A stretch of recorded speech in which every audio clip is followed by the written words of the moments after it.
Bonjour Ahmed Taï, Salut Sam. bienvenue en interview en toute intimité. Je suis ravi qu'on puisse partager ce moment avec ma communauté pour qu'on apprenne à te connaître. Et je crois que c'est important d'apprendre à te connaître parce qu'on lit énormément de choses sur toi depuis que tu participes aux émissions de télé-réalité, depuis que tu as été marié avec Sarah Frézou et récemment divorcé. C'est ton interview en toute intimité, c'est tout de suite.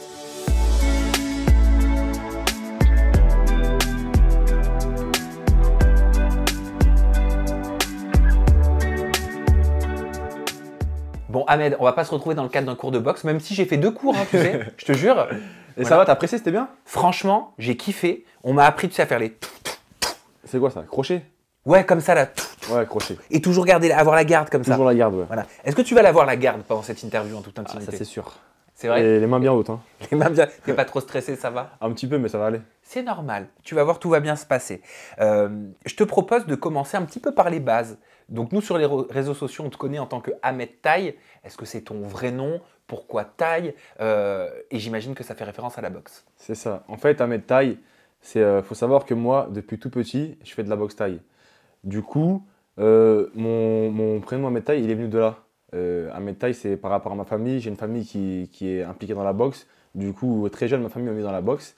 Et j'ai commencé petit à petit par amateur, ensuite semi-pro, ensuite professionnel. Et j'ai gravi les échelons. J'ai fait plusieurs fois les championnats du monde. J'ai gagné plusieurs fois les championnats du monde. 5 fois. 5 fois, ouais. 5 fois à Bangkok. J'ai fait 3 championnats d'Europe en Roumanie, en Chypre, en Bulgarie, que j'ai gagné aussi. Et du coup, voilà, c'est de là que vient mon prénom Ahmed Taï, par rapport à la boxe. Ça forge quel caractère quand on travaille dans cette discipline-là? On apprend à respecter son adversaire, respecter les gens, être humble, toujours voilà, garder une bonne image de soi-même. Est-ce que ce sont des valeurs que tu as retrouvées dans la télé-réalité? Pas du tout, pas du tout. La boxe thaï, c'est principe, honneur, fierté. Et dans la télé, les gens ils sont prêts à tout vendre pour exister, pour faire du buzz. Voilà, c'est pas tout le monde qui garde ses principes et ses valeurs dans la télé. Tiens, selon toi, quelles sont les différences et les similitudes entre la boxe et la télé-réalité? Première fois que je pose cette question. La boxe, déjà, on fait pas semblant, on est dans le vrai. C'est quand je monte sur le ring, je sais pourquoi je monte. C'est pour gagner, ça va être physique, c'est mental. La télé, c'est différent. Il y en a qui vont faire semblant, il y en a qui vont mentir, il y a plein de gens qui vont faire semblant. Alors que la boxe thaï, on fait pas semblant. Tu peux pas en tout cas sur le Tu ring. peux pas faire semblant. Quand tu montes sur le ring, c'est la vraie vie, t'es face à ton adversaire. Ahmed, est-ce que tu as envie qu'on fasse ensemble un reset, une vraie mise à jour 12.34.06.07? Allez, c'est parti. C'est nécessaire. C'est obligé. Quand même, ok. J'aimerais que tu nous parles du début, en tout cas, où nous, on t'a connu à la télévision, où on t'a connu en tant qu'influenceur par la suite sur les réseaux sociaux, etc. Ok. Tout a commencé dans la Villa 5 ou avant avec Sarah Frézou? Avec Sarah, ça a commencé bien avant. Il faut savoir que moi, Sarah, on s'était déjà rencontrés dans un restaurant où on s'était déjà aperçus, mais personne n'avait osé faire le premier pas. Ensuite, on s'était revus dans une pool party. Et de là, on commençait à se jeter des regards, un petit jeu de séduction. Et de là, Sarah est venue me parler. Parce qu'il faut savoir que moi, je vais pas vers les filles. Je suis un mec qui reste réservé. C'est comme ça, c'est ma fierté. Donc du coup, Sarah, elle est venue me parler. On a commencé à discuter. Ensuite, elle m'a demandé mon Snapchat. On s'est échangé nos réseaux. Et de là, voilà, on a commencé à se parler. On s'est rencontrés plusieurs fois après. Les sentiments sont créés. Et voilà, on a bien kiffé ensemble. Et du coup, par la suite, tu as Sarah qui devait partir pour la villa. Et moi, j'avais un combat dans 2 mois. C'était la Villa 5. Hein. Là, ouais, Sarah qui devait partir pour la Villa 5. Et moi, j'avais un combat 2 mois après. Ce qui fait que de là, vu que moi et Sarah, il y avait des sentiments qui sont créés, Sarah me dit, voilà, je vais partir faire la Villa 5. C'est possible, je vais être amené à rencontrer des gens qui vont venir pour moi, qui vont essayer de me séduire. Donc, qu'est-ce qu'on fait? Je te propose de venir. Moi, c'était pas sûr. Il fallait que je contacte mon coach, que je lui dise par rapport à mon combat, est-ce que ça va être possible? Est-ce que par rapport à la préparation, ça va être juste? Est-ce que je vais pouvoir partir par rapport à mon combat? Et pendant au moins 1 semaine, j'ai réfléchi. Je me suis dit, là, j'ai une grosse échéance, c'est un gros combat, c'est un gros gala, c'est une grosse organisation. Est-ce que je vais me permettre de perdre mon combat pour aller rencontrer? Après, en fait, j'avais ma passion Et à côté, j'avais une fille que je commençais à apprécier, que je commençais à kiffer. Je me suis dit, bon, comment je fais? Je privilégie ma passion, je vais rencontrer la fille que j'apprécie. Et voilà, j'ai appelé mon coach, je me suis dit, est-ce que ça va être possible par rapport à la préparation? Il m'a dit, ouais, ça va être juste, mais je pense que tu pourrais y aller. Et de là, j'ai appelé Sarah, je lui ai dit, bon, bah, je pense que ça va être possible, je vais te rejoindre pour la Villa 5. Et c'est là où on t'a découvert dans le fameux patio de la villa. C'est ça, et c'est là où je suis arrivé dans ce fameux restaurant où Sarah m'attendait, dans la Villa 5. Revenons quand même juste un petit peu avant et après. On parlera du fameux patio et du restaurant. À la pool party, quand elle te demande ton Snapchat, est-ce que tu la connaissais? Qu'est-ce que tu pensais d'elle? Quelle image tu avais d'elle? Et est-ce qu'elle te connaissait? À ce moment-là, dans la pool party, quand Sarah me demande mon Snapchat, voilà, moi je lui passe. Et je pensais pas en fait que ça allait aller aussi loin. Après, Sarah, je savais c'était qui par rapport à la télé. J'avais déjà vu dans Les Anges, dans des précédentes émissions. Et au début, j'appréhendais. Je me suis dit, c'est un fort caractère. Est-ce que ça va le faire? Est-ce que on va s'entendre et tout? Et au final, Sarah, c'est une personne, au-delà de son fort caractère et son image de fille un peu nerveuse, c'est une femme qui a un grand cœur et qui donne tout aux autres, mais qui donne rien pour elle. Donc ça m'a vraiment étonné et c'est de là que je me suis accroché à Sarah parce que j'ai vu que c'était vraiment une fille bienveillante et une fille voilà, qui peut te porter le plus haut possible sans même penser à elle. Pourquoi, d'après toi, dès le début de votre relation, dès que votre couple il a été officialisé, vous avez reçu un déferlement de critiques? Pourquoi tu as été jugé, Ahmed, dès le début? Je pense que j'ai été jugé parce qu'on ne me connaissait pas et par rapport, je pense aussi aux précédentes relations de Sarah où on l'a fait souffrir, on s'est moqué d'elle, on est sorti avec elle juste pour le buzz, pour la notoriété. On a essayé de tirer, comment dire, on a essayé voilà, de se servir d'elle pour pouvoir exister. Donc voilà, les gens. Et aussi, il y a beaucoup de personnes qui disaient que, mais comment ça se fait que Ahmed, un beau gosse comme ça, il sort avec Sarah, c'est pas possible, il sort avec elle voilà, pour la télé, il est trop beau pour elle. Or que non, Sarah, c'est une très belle femme. Sarah, Beaucoup faisaient des relations avec son poids, on va Voilà. pas se le cacher. Ouais, Non mais c'est vrai. ouais, c'est vrai. Et Sarah, Comme si elle n'avait pas droit à être en couple avec toi. c'est ça. Comme si que, voilà, Sarah, elle n'était pas magnifique. Sarah, c'était pas une belle personne, mais elle avait pas une personnalité incroyable. Et c'est de là, en fait, je me suis dit, mais comment les gens sont aussi inhumains et peuvent te critiquer comme ça sans arrêt, tous les jours, sans s'arrêter. Enfin, vraiment, je ne comprenais pas. Comment on construit un couple sur des bases solides et saines quand on est jugé comme vous l'avez été en permanence? Ouais, au début, ça a été très compliqué. Moi qui ne connaissais pas ce milieu-là, j'ai eu vraiment du mal parce que moi, il faut savoir que je suis une personne qui prend tout à cœur. Et le fait qu'on me critique tous les jours, que Ahmed, t'es une michto, Ahmed, t'es avec elle pour le buzz, Ahmed, t'es avec elle pour l'argent, Ahmed, ceci, Ahmed, voilà. Franchement, au début, ça a été très dur. Heureusement qu'elle a été là pour me rassurer et elle était là pour me dire que ça fait 7 ans que je fais ça, t'inquiète pas, les gens, ils sont comme ça, ils continueront toujours. Au début, c'était compliqué parce que quand les gens te décrivent étant pas la personne que tu es, ça fait mal. Parce que toi, tu sais qui tu es, tu sais la personne qui tu es. Et là, le fait que les gens s'acharnent sur toi, te critiquent, te rabaissent constamment, ça a été très très dur au début. Il y a eu des fois où tu avais envie de péter les plombs, de prendre ton téléphone, de répondre à tout ce que tu pouvais lire. Ah oui, des fois, j'ai voulu craquer, j'ai voulu prendre mon téléphone et voilà, et partir en vrille et dire des choses que j'aurais pu regretter aujourd'hui. Mais bon, voilà, je suis quand même une personne très respectueuse, je suis quand même une personne avec des principes et des valeurs. Donc je gardais mon calme, je prenais sur moi et je m'en remettais à Dieu. Qu'est-ce qui te disait ta famille? Comment ils te conseillaient, ou même tes amis d'enfance? Moi, mes amis d'enfance et ma famille m'ont toujours dit reste droit. Voilà, ne renie pas tes principes, ne fais pas n'importe quoi, fais pas des choses que tu pourras regretter, garde ton calme. Nous, en fait, ce qui me rassurait, c'est que quand ils me disaient nous, on sait qui tu es. Le reste, on s'en fout. Et c'est ça qui me rassurait. C'est le fait que ma famille me dise et mes amis me disent on sait qui tu es, le reste, on s'en fout.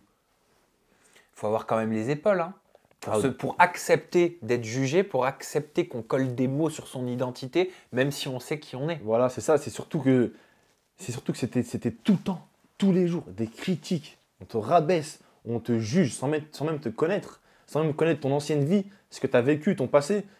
C'est franchement, même moi, au jour d'aujourd'hui, je me dis j'ai eu un mental très solide. Pourquoi les gens disaient michto? Les gens disaient michto, même moi je me disais pourquoi les gens me disent michto parce que je pense que voilà, euh, Sarah c'est une personne qui fait de la télé, c'est une personne qui gagne très très bien sa vie et les gens pensaient peut-être que j'étais avec elle pour l'argent alors que moi je gagnais très très bien ma vie auparavant. J'étais une personne, voilà, j'étais boxeur pro, je travaillais dans ma ville, J'étais très très bien, j'avais des petits projets à côté. Franchement, j'étais pas à plaindre. Mais voilà, après je pense que c'est des personnes qui sont jaloux, qui critiquent. On a pu lire sur les réseaux sociaux, je suis désolé de te mettre face à ces tweets-là, mais ce fut une réalité et c'est important, je pense, que tu puisses réagir. Il y a ce tweet de Fuck World qui dit « Après avoir dit devant la France entière que pour un mec, elle devenait bête, elle donnait tout, voilà les retombées. Bizarrement, Ahmed s'habille en Fendi maintenant, T-Max, voyage, etc. C'est devenu la michto de Sarah Frézou. » Ou encore tweet de Marbellux qui dit « Il est trop malin Ahmed, il l'a quitté gentiment, en mode il est au bout de sa vie, comme ça Sarah, elle aura pas la haine et elle reprendra pas le T-Max et la Rolex. » Ouais, du coup, en fait, ça c'est parce que les gens ne me connaissaient pas. Moi, j'ai pas attendu Sarah pour avoir des Rolex, j'ai pas attendu Sarah pour avoir du Fendi, pour avoir du Dior, du Louis Vuitton. J'étais très bien avant. Et comme je l'ai dit, voilà, j'avais une très très bonne situation, je pouvais m'acheter ce que je veux, je pouvais voyager comme je voulais, je pouvais aller partout sans même demander rien à personne. Et on peut le voir sur mon Instagram, on peut revenir en arrière bien avant Sarah. Je voyage, je suis à Dubaï, je suis en Thaïlande, je suis ici, je suis en Russie, je suis partout. Donc les gens te prêtent des jugements sans même te connaître et sans même aller vérifier. Moi, on peut voir aujourd'hui mon ancienne vie avant Sarah, j'étais très bien. J'ai voyagé, j'ai vécu, je m'achetais toutes les affaires que je voulais, j'avais besoin de personne. Et d'ailleurs, je voulais faire une petite parenthèse pour le T-Max. Le T-Max, au jour d'aujourd'hui, je l'ai rendu. Et le T-Max, j'ai roulé, je crois, allez, 2 fois à tout casser. Le T-Max, il avait 0 km, il doit en avoir, allez, 100 km.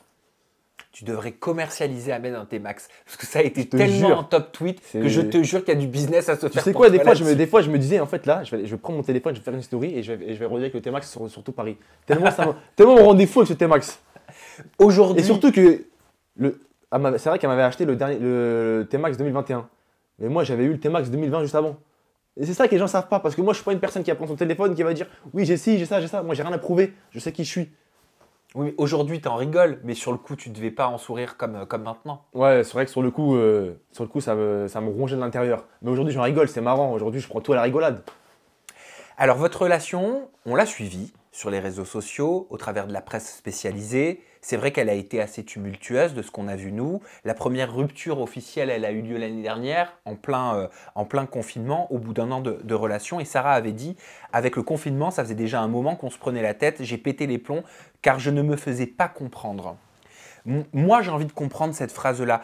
Qu'est-ce qu'apparemment, toi, tu ne comprenais pas? Quelles étaient les difficultés que vous avez traversées à cette période? En fait, il faut savoir que Sarah, elle, auparavant, elle a déjà connu l'amour, elle a déjà connu des relations, elle a déjà connu le fait de vivre toute seule, tout simplement.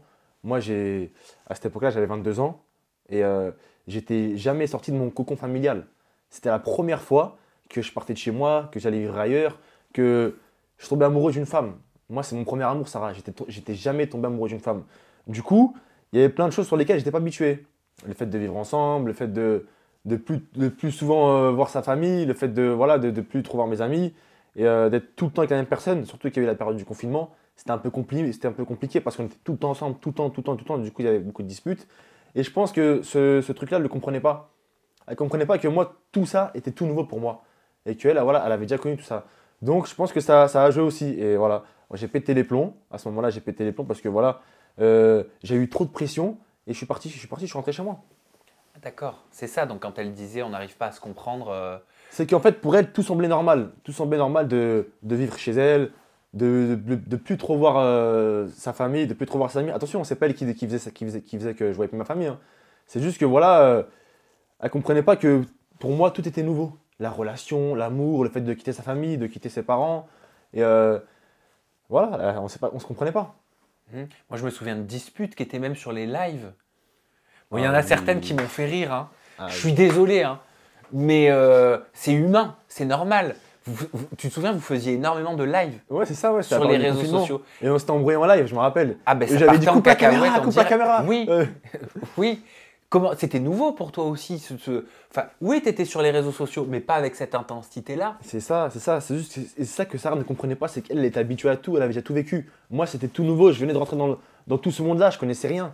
De ton côté, tu as dit, Ahmed, je ne garderai que des bons souvenirs de toi, je te souhaite plein de bonnes choses, la santé à toi et à ta famille, plein de réussite dans ta vie, tu étais mon premier amour, c'est dur, mais c'est la vie. Sarah, de son côté, a dit, j'ai pleuré toute la nuit, je me suis remise en question, j'ai essayé de parler en vain.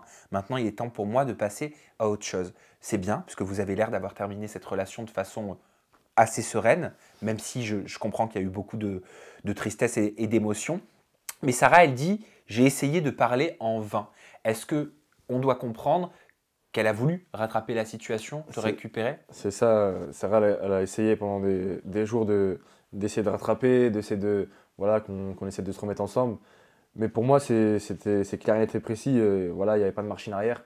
Et je lui ai toujours dit, le jour où je partirai, je ne reviendrai plus. Je lui ai toujours dit ça. Voilà. Après, Sarah, c'est une personne qui a un fort caractère. C'est une personne voilà, qui a d'énergie à revendre. Et je pense que au jour d'aujourd'hui, Sarah, elle a changé. Au jour d'aujourd'hui, Sarah, je l'ai changée. C'est une autre femme. C'est une femme c'est une belle femme qui s'exprime bien, qui s'habille avec classe. C'est plus la Sarah d'avant, si vous voulez savoir. C'est une Sarah qui s'est mis un peu dans, même, mais je dirais beaucoup dans la religion, qui s'instruit, qui essaie d'apprendre. Et au final, dans la vie, on dit toujours que l'amour, ça fait pas tout. Des fois, il y a des choses qui ne vont pas et que même si on aime la personne, on ne peut pas. Du coup, voilà, c'est pour ça que j'ai pris la décision. En fait, il y avait plein de choses sur lesquelles, pour Sarah, en fait, il y avait des choses pour Sarah sur lesquelles c'était normal, des choses que moi, je n'acceptais pas. Et voilà, vice-versa. Il y avait plein de choses sur lesquelles on ne se comprenait pas. Du coup, voilà, j'ai décidé d'arrêter cette relation parce que on ne pouvait plus, clairement. Il y avait tout le temps des disputes. Et j'ai décidé d'arrêter cette relation, même si ça a été dur, même au jour d'aujourd'hui, c'est encore dur. Là, quand j'y repense, quand je parle, c'est compliqué parce que c'est une personne avec qui j'ai passé des ans de ma vie. J'ai passé des bons moments, j'ai kiffé. Avec qui tu as été marié? Avec qui je me suis marié religieusement. C'est pas n'importe quoi. Hein. Jeune aussi. Ouais, très très jeune. Je pense qu'en globalement, j'ai tout fait très rapidement. J'ai tout fait très jeune. Marié religieusement, ça veut dire que bah, c'est uniquement religieux. Voilà, c'est marié C'est intelligent. Mais il faut savoir que marié religieusement, c'est très très important chez nous. C'est même plus important que le mariage civil. D'accord. Voilà, c'est plus important parce qu'on se marie devant Dieu. Donc c'est voilà, c'est pire que le mariage civil. Si tu veux Alors, savoir. quand Sarah parle de divorce, bah tiens, je te propose de découvrir une story qui nous avait tous quand même bouleversés sur les réseaux sociaux. C'était Sarah qui annonçait votre divorce. Moi et Ahmed, c'est terminé. Voilà, on a divorcé. On ne s'entend plus du tout. Après, voilà, c'est pas des histoires de tromperie ou quoi que ce soit. C'est que ça va pas et que il voit certaines choses différemment de moi, comme moi je vois certaines choses différemment de lui. Malgré mon caractère, si vous voulez, de femme forte, femme qui gueule, un peu racaille. J'ai un de ces cœurs, vous pouvez même pas vous imaginer, mais vraiment. Quand tu vois ça te fait quoi? Ah, je suis ému. Parce on la sent peiner quand elle parle, on la sent attristée, elle est triste, elle est peinée. Et voilà, quand je vois cette vidéo, je repense à tout ce qu'on a passé ensemble, tous nos bons moments. Et je me dis que voilà, malgré tout, il y a eu de l'amour, on s'est aimé, on a passé des bons moments, j'en garde que des bons souvenirs. Mais voilà, ouais, c'est triste. Est-ce que tu l'aimes encore? Ouais, bonne question. Je pense que qu'au jour d'aujourd'hui, même si derrière mes réseaux, je fais le mec fier, le mec qui est passé à autre chose, le mec qui a oublié, au fond, je pense que voilà, j'ai encore de réels sentiments pour elle. Est-ce qu'il y a une possibilité pour que vous retourniez ensemble ou pour toi, c'est cassé, c'est brisé et tu dois passer à autre chose? Pour moi, même si je devrais dire le cœur y est, je dirais que je vais suivre ma raison et qu'il y aura plus de machine arrière avec Sarah. Voilà. Malgré tout, même si on a passé des bons moments, on a kiffé pendant 2 ans, on a rigolé, on s'est amusé. Elle m'a fait découvrir l'amour, cette femme. C'est mon premier amour, c'est une femme que j'ai aimée, c'est une femme à qui j'ai confié mes plus grands secrets, je me suis dévoilé pour elle, je lui ai tout dit, je lui ai tout expliqué. Voilà, sur des choses qui me tenaient vraiment à cœur. Et sur ça, je la remercie. Sur ça, je la remercie au jour d'aujourd'hui parce qu'elle m'a fait évoluer, elle m'a fait grandir, elle a fait de moi aussi la personne que je suis aujourd'hui. Et sur ça, je la remercie surtout. Mais je pense que voilà, il n'y aura plus de machine arrière. Aujourd'hui, on s'est quitté, on est en bon terme. On parle toujours, moi et Sarah, on discute. Mais on sait que voilà, on ne se remettra plus jamais ensemble. Comment ça se passe un divorce quand il y a eu un mariage religieux? Est-ce qu'on parle de divorce religieux? Tu peux m'expliquer un petit peu Alors, divorcer religieusement, c'est super simple. Il faut répudier avec l'intention sa femme 3 fois.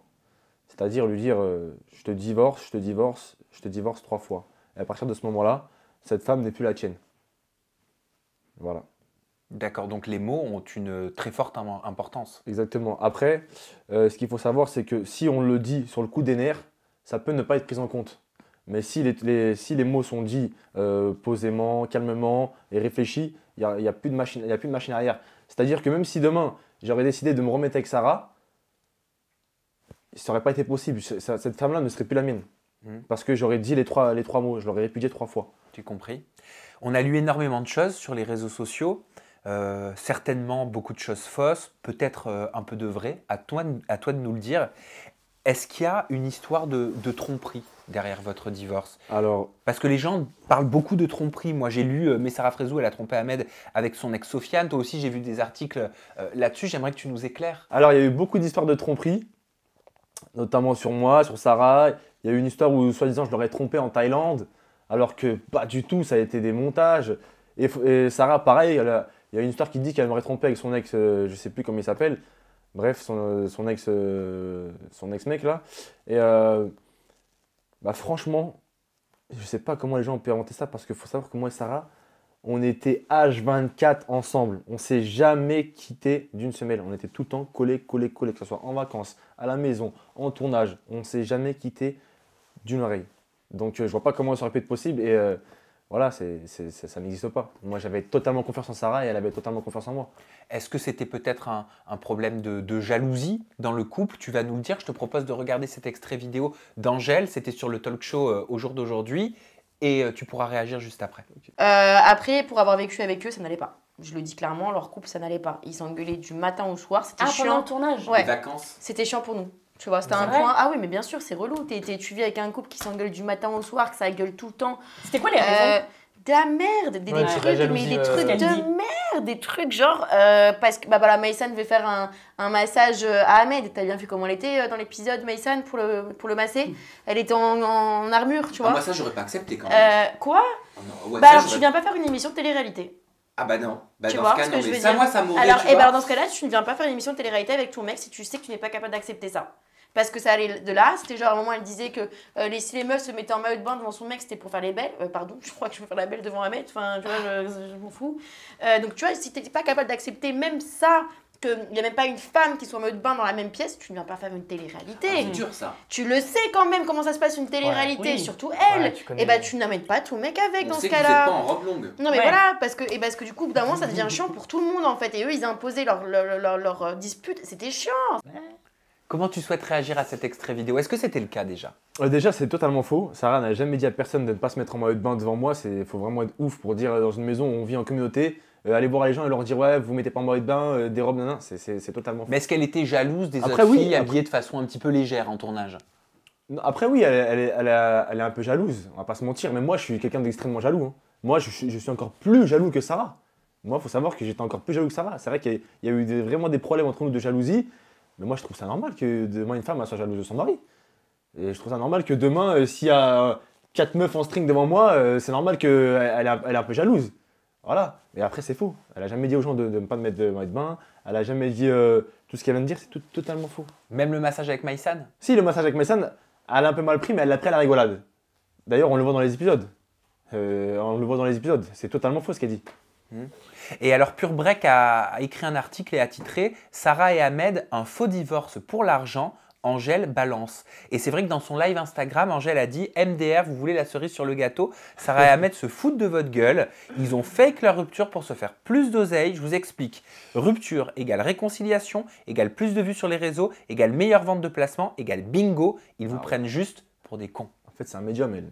Elle prédit l'avenir. Non, ça c'est Danae.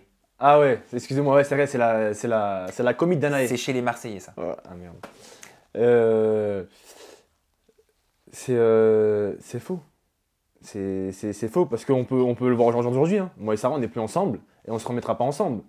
Je pense que cette Angèle-là, elle était assoiffée de buzz, assoiffée de notoriété, assoiffée de vues. Elle a profité de son buzz d'acharnement, etc., pour encore placer du mensonge. Mentir. Au jour d'aujourd'hui, on voit très bien que moi et Sarah, on n'est plus ensemble. Que je vais plus avec elle, que je suis revenu chez moi. Donc je comprends pas comment les gens peuvent croire toutes ces histoires. C'est pas possible. J'ai un dernier extrait avec Angèle à te soumettre. Regarde. Je trouve qu'elle est très mal placée pour parler de violence parce que, je pense qu'à ce niveau-là, son mec, il aurait dû être dégagé depuis... pardon, son ex, sorry, j'avais oublié. Aurait dû être dégagé de l'aventure depuis très longtemps. Pourquoi Ahmed, tu dis ça? Parce qu'il a balancé une bouteille d'eau en direction, je crois que c'était de Rania. C'est Julien qui se l'est pris en pleine gueule. Très forte. Et une autre fois où il a failli mettre un coup de poing à Rania, j'étais là, j'étais juste devant. Mais Son coup de quelle poing, menteuse, sans vous mentir, il s'est arrêté pas à mentir. ça, mais à ça du visage de Rania. Il a fait, tu vas voir, il a fait comme ça et il s'est arrêté là. Rawel, elle a commenté, elle a dit quand ton mec est violent avec les femmes, vaut mieux se la fermer. De ouf. Est-ce qu'elle fait référence à ce que tu Je pense. viens d'expliquer? Je pense qu'elle faisait référence à ça, ouais. C'était plus Sarah envers Ahmed. Elle le fouettait avec des serviettes de plage. On l'a vu, la scène, on l'a vu.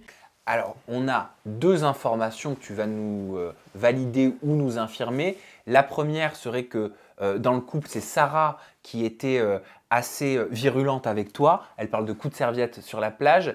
Et la seconde information, c'est le coup de poing qui aurait été à 2 cm du visage de Rania. Tu veux commencer par répondre à quoi? Bah, je vais répondre aux deux directement. Allez, vas-y.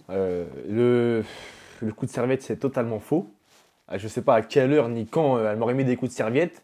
C'est impossible. Sarah, elle me respecte. Elle n'a jamais levé la main sur moi.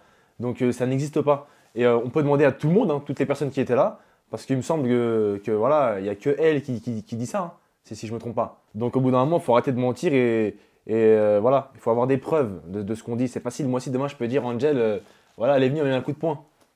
C'est facile de dire ça. Sauf qu'il faut avoir des preuves. Moi, ce coup de serviette-là, ça n'a jamais existé. On peut demander à tout le monde. C'est faux. Après, concernant le coup de poing, c'est totalement faux. Je suis quelqu'un de très calme, moi. Quelqu'un de très calme, très réservé, très posé. Et je suis un boxeur professionnel. Donc, le self-control, je le connais. Je sais de quoi je suis capable. Et jamais j'en viendrai aux mains. Et surtout envers une femme. Envers Rania, c'est ça? Ouais, surtout envers Rania. Donc cette scène, entre guillemets, n'a jamais existé pour toi? Cette scène n'a jamais existé. Cette scène est totalement fausse. C'est à ce moment-là, qu'est-ce qui s'est passé? C'est Rania qui pousse Sarah. Et moi, je viens me mettre entre les deux. Elle disait en live que Sarah aurait fait exprès de tomber. Non, c'est totalement faux. C'est facile de le dire. Et voilà encore, des mensonges. Elle a fait exprès de tomber. Rania pousse Sarah, et Sarah tombe en arrière. Sarah, en fait, elle la pousse, et derrière, il y avait un espèce de bout de bois. Ce qui fait qu'elle a tapé le bout de bois, et elle est tombée en arrière. Et c'est de là où j'ai pété les plombs. J'ai dit, non, mais c'est pas possible, c'est inadmissible, vous pouvez pas la laisser faire ça. Et c'est de là où j'ai pété les plombs. Mais à aucun moment, je suis venu vers elle, et j'ai essayé de lui mettre un coup de poing. C'est totalement faux. Et concernant la bouteille d'eau? La bouteille d'eau? Ah bah tiens, regarde, je te laisse découvrir les petits commentaires de Julien Coste, ton ami en plus. Hein. C'est ça, ouais. Julien, c'est un très bon ami à moi. Ouais, alors en fait, c'est vrai. Tu as vu, moi, j'étais assis sur le comptoir, la cuisine. Et si tu veux, il s'engrainait, il se prenait un peu la tête, Sarah et Rania. Et du coup, Ahmed, il est intervenu, quoi. Il a commencé à s'énerver. Nana, il a pris une bouteille d'eau, en effet. Sauf que moi, ça m'est atterri, tu vois, je l'ai pris dans la tête, en fait. Bon, après, rien de grave, tu as vu, j'ai pas eu mal ou quoi. Après, je lui ai reposé la bouteille sur le comptoir. Il a récupéré la bouteille et il a relancé après. D'accord. Il a lancé la bouteille en direction de Rania, ouais. Et après, du coup, il a voulu la relancer. Il a failli toucher le cadreur même, je me rappelle. Mais en fait, non, ça n'a pas touché Rania du coup, mais c'était son intention, quoi. En fait, l'histoire là, elle a été remixée. J'ai pris la bouteille d'eau, je l'ai ouverte, j'ai jeté de l'eau. J'ai pas pris la bouteille et jeté la bouteille. J'ai pris la bouteille d'eau, oui, c'est vrai, et j'ai jeté de l'eau et ça a atterri sur Julien. C'est vrai. Après, il est revenu, il a posé la bouteille, je l'ai rouverte, j'ai jeté de l'eau. Oui, c'est vrai, mais j'ai pas jeté la bouteille. Mais est-ce que la bouteille dans le geste est partie peut-être alors que ton intention était de jeter de l'eau? Je sais pas. Ah non, pas du tout. J'ai pris la bouteille, j'ai ouvert et j'ai jeté de l'eau. C'est tout ce que j'ai fait. Après, de là à dire j'ai jeté une bouteille, ils ont cru que j'étais dans Call of Duty ou quoi? D'accord, donc pour toi, c'est de l'eau uniquement qui a atterri sur Julien c'est de par l'eau, mégarde alors que tu visais Rania. C'est ça. C'est ça. Et pourquoi tu voulais jeter de l'eau? Parce qu'en fait, Rania, elle a eu des propos très très vulgaires. Je vais pas les citer ici. C'est très très grave ce qu'elle a dit. Voilà, elle a parlé de choses qui sont très graves et qui pourraient piquer l'estime de certaines personnes. Et de là, c'est vrai que de là, j'ai pété les plombs, j'ai pris de l'eau et je voulais lui jeter de l'eau dessus. Sauf qu'elle était elle est à 164 mètres et il y avait Julien à côté de moi, c'est Julien qui s'est pris l'eau dans la tête. Voilà. Qu'est-ce que tu penses de toutes ces interventions au sujet de harcèlement, d'acharnement. Il y a des sujets même qui sont abordés qui sont très graves. Proxénétisme, drogue en tournage. Mais franchement, qui peut croire toutes ces sottises? C'est faux. Proxénétisme, prostitution, drogue en tournage. Franchement, pour croire ça, il faut vraiment être débile. La production nous donne un verre d'alcool. Et c'est ce tout à ce qu'on a le droit. C'est tout. On a le droit à un verre d'alcool, pas plus. Après, tout ce qui est prostitution et tout ça, moi, personnellement, en tout cas, moi qui ai fait 3 télés aujourd'hui, j'en ai jamais vu de ma vie. Alors, ça fait quelques semaines maintenant que vous n'êtes plus ensemble avec Sarah, vous êtes divorcés, mais tu as dû suivre quand même sur les réseaux sociaux, peut-être son passage sur TPMP. Elle est au centre de différentes accusations. Apparemment, il y a des plaintes contre elle de la part de plusieurs candidates. Avec quel œil est-ce que tu vois tout ça? Moi, tout ça, ça me fait bien rire parce que d'un coup, tu as 40 000 candidats qui se réveillent pour dire ah oui, moi aussi acharnement, alors qu'avant tout ce mouvement-là de Angèle et tout, personne ne se réveillait, personne ne parlait. Là, ils ont vu que ça a pris un peu de l'ampleur, TPMP, voilà, il y a eu des vues sur les réseaux, etc. Donc là, je vois que tout le monde se réveille, mais c'est trop facile. Tout le monde est là, tout le monde crache dans la soupe, alors que tout le monde était content quand il y avait toutes ces disputes. Mais il n'y a jamais eu d'acharnement. Angèle, la première, c'est Sarah qui l'a pris sous son aile. Angèle, quand Rania et Rawel est parti, c'est Sarah qui l'a pris sous son aile parce que personne ne voulait lui parler dans la villa. Donc là, à ce moment-là, qu'elle dit, ouais, même qu'elle parle de moi, violent, harcèlement, je comprends pas parce que moi, Angèle, déjà, on se calculait pas. Après, c'était pas mon ami, c'était pas mon ennemi. C'était une personne voilà, qui était là, qui faisait son aventure. Et ce qui me choque le plus, c'est Sarah, moi.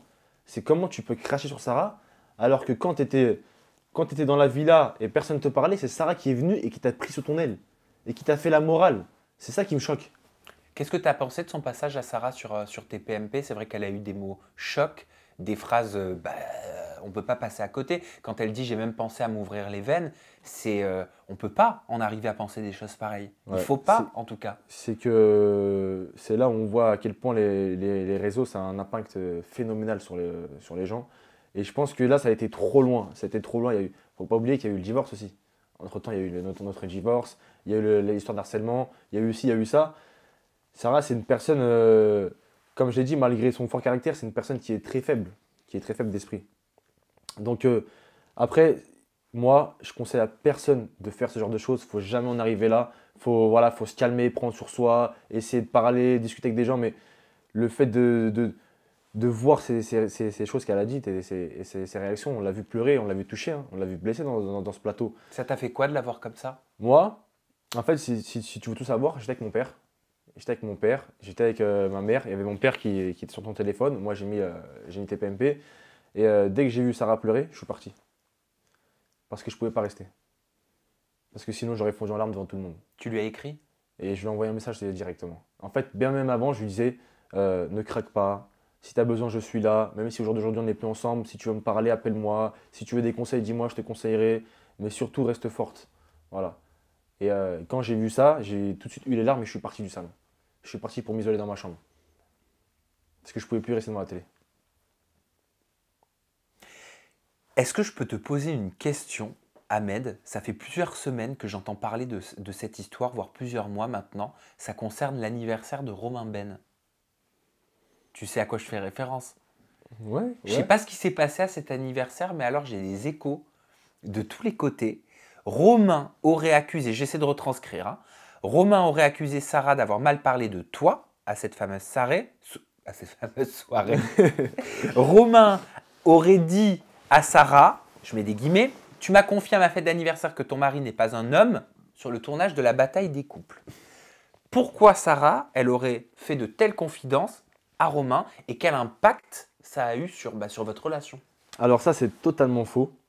Moi, il faut savoir que le Romain que j'ai rencontré à son anniversaire et le Romain que j'ai rencontré sur la bataille, c'était 2 personnes différentes. Sur la bataille, je ne l'ai pas reconnu. Sur la bataille, c'était un super Romain. C'était plus le Romain joyeux, content, anniversaire. C'était un mec qui j'ai l'impression que j'avais Hulk devant moi. Je ne sais pas si c'est les cams, je ne sais pas si c'est le fait que voilà, il veut se prouver des choses, mais je ne l'ai pas reconnu moi. Et le fait que ils disent que Sarah lui ait confié des choses, c'est totalement faux parce que c'est vrai qu'à cette soirée, il y a eu beaucoup d'alcool. Il y a eu beaucoup d'alcool, il y a eu beaucoup de choses, donc les gens ont pu penser des choses, croire des choses, inventer des choses, mais c'est totalement faux parce que Sarah, la soirée, elle était qu'avec moi. Et si elle aurait parlé avec Romain, je l'aurais su. Et ça, c'est pas du tout Sarah, ça. Sarah ne crachera jamais sur moi. Donc c'est totalement faux, je sais pas ce qui lui a pris de dire ça, mais ce qui est sûr, c'est que le Romain de l'anniversaire et le Romain de la bataille, c'était pas le même. Qu'est-ce que tu penses de sa relation avec Mélanite? Tu les as connus aussi sur la bataille. Ouais, je les ai connus sur la bataille. Je les ai connus, ouais. Romain Mélanite, déjà, on va pas se nier, Mélanite, elle est folle amoureuse de lui. Mélanite, elle donnerait tout pour lui. Mélanite, c'est sûr, certifié, voilà, c'est Romain, je vis Romain, je mange Romain, je sors Romain, je me douche Romain. Après, Romain, je sais pas. Je sais pas. On sent que dans le couple, il y a une personne qui est plus investie et qui aime plus l'autre que Romain. Je crois que c'est le cas dans tous les couples. Ouais, mais Il paraît qu'il y en a toujours un qui aime plus que l'autre.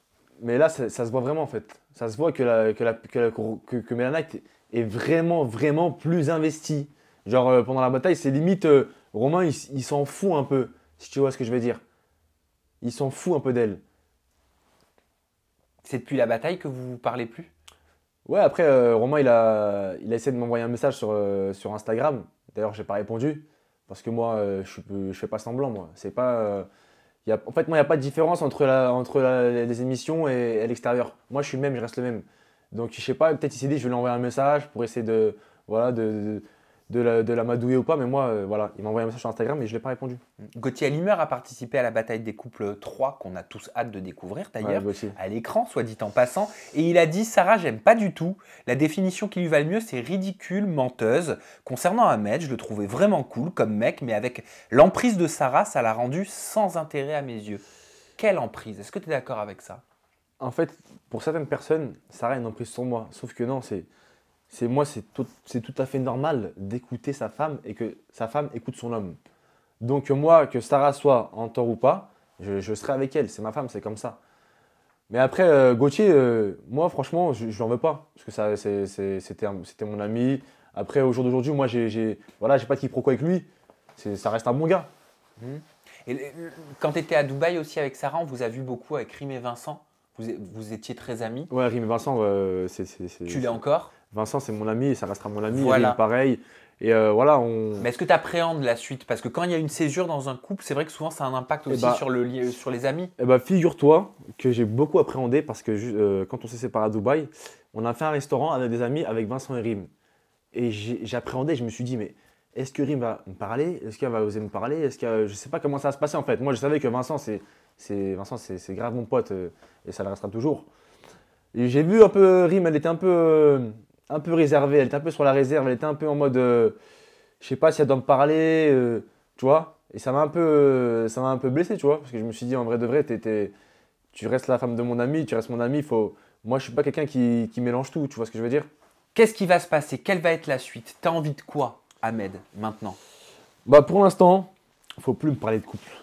Faut plus me parler d'amour, de je t'aime, de couple, etc. J'ai eu ma dose. Pour l'instant, voilà, je me consacre à moi-même. J'ai plein de projets, voilà, je suis sur plein de choses. Et je vais tout faire, voilà, au jour d'aujourd'hui, je vais penser à moi. Et faut plus me parler d'amour, faut me parler de couple. Ahmed, je t'aime, Ahmed ceci, Ahmed, j'ai envie de faire quelque chose avec toi. Je ne veux plus. Faut me laisser tranquille. Là, voilà, je souffle. Eh bien Ahmed, je te souhaite un vent de bonheur pour la suite. Non, merci. On peut te retrouver sur tes réseaux sociaux. Ton compte Instagram, c'est Ahmed-taille avec 3 i. De toute façon, tout est ici. Hein. C'est ça. Ton compte Snap, ça c'est du côté des stories. C'est Ahmed. Ah bah là, c'est 3 E. C'est 3 E, c'est ça. Ouais. Avec un des petits tirés A, HA. HA. Et enfin, ton compte TikTok, même s'il n'y en a pas beaucoup au moment où on enregistre, mais je sais que tu vas t'y mettre, c'est Ahmed-taille avec un seul i. Exactement. Cette fois. T'as fait compliqué, hein? Ouais. Hein? C'était dur à trouver, il y avait trop de prénoms, trop de. Voilà, c'était T'aimes compliqué. pas la facilité, toi? J'aime pas. Ahmed, merci pour cette entrevue, merci pour ce reset, pour cette mise à jour. On en avait tous besoin pour mieux comprendre ton histoire. On se retrouve très prochainement avec une nouvelle personnalité, toujours des confidences en toute intimité. D'ici là, vous prenez soin de vous et vous restez bien sûr positif. Parce qu'il n'y a que ça qui nous fait avancer dans la vie. C'est vrai ou pas? C'est ça, exactement. Voilà, à bientôt. Ciao Ahmed. Ciao.